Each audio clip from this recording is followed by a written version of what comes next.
The following episode is brought to you in part by AT&T Digital Life, personalized home security and automation for a whole new way of life.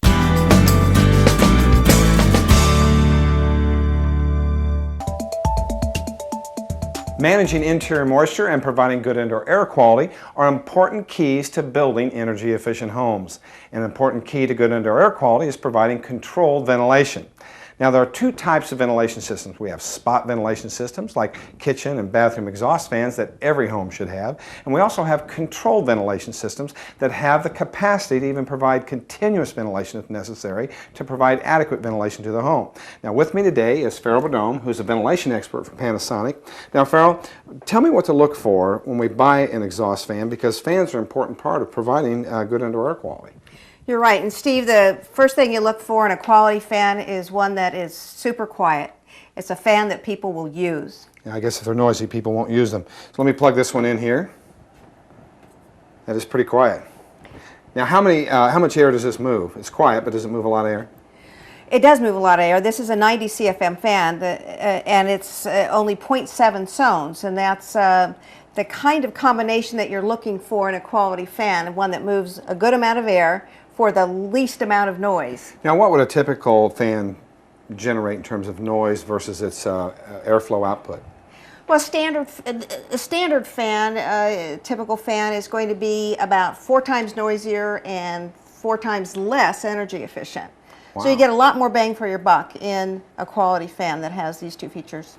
Now, I noticed when you look at this right away, I guess one of the issues of efficiency is the type of motor that it has. And I noticed instead of having a blade, this actually, to move air, this actually has a squirrel cage type blower motor, much like you'd find in a furnace.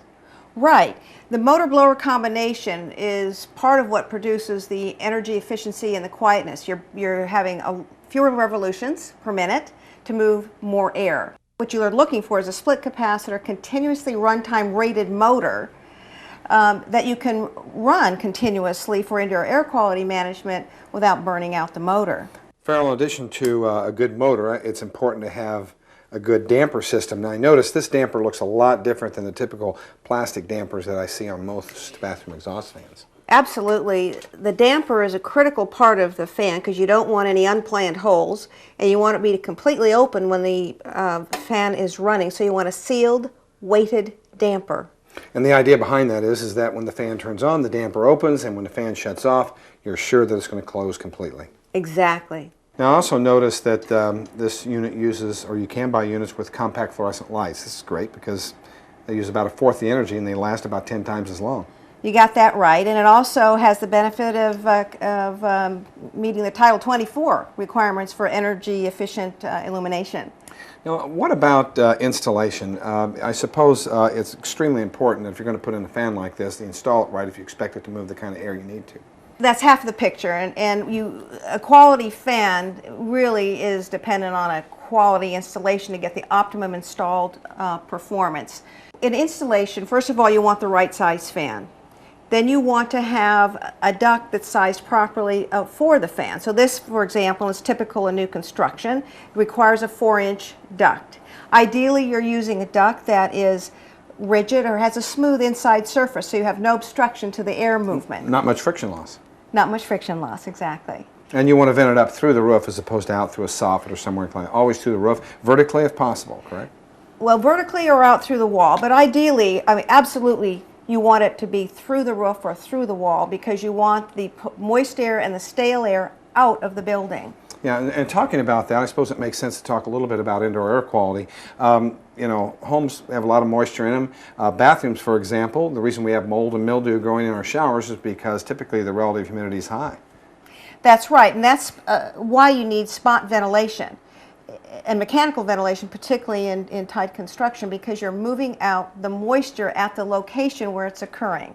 And it's a good idea to run your fan for about half an hour. Now, any other issues that we want to be thinking about as far as indoor air quality and continuous ventilation?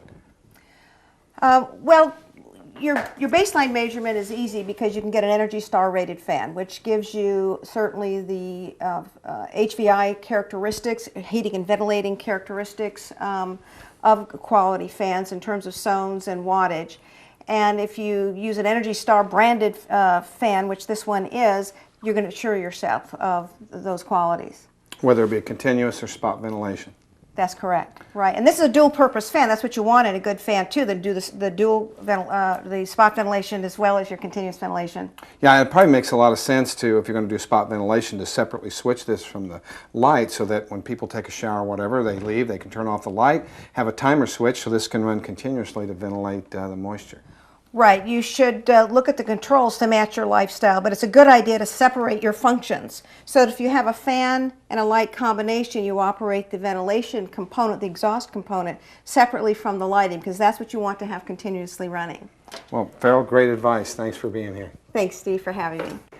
You may be surprised to know that the average family generates about 70 pints of moisture a day from kitchens, baths, showers, humidifiers, and so forth. And all that moisture in a home can lead to mold problems, so it's important to provide good ventilation.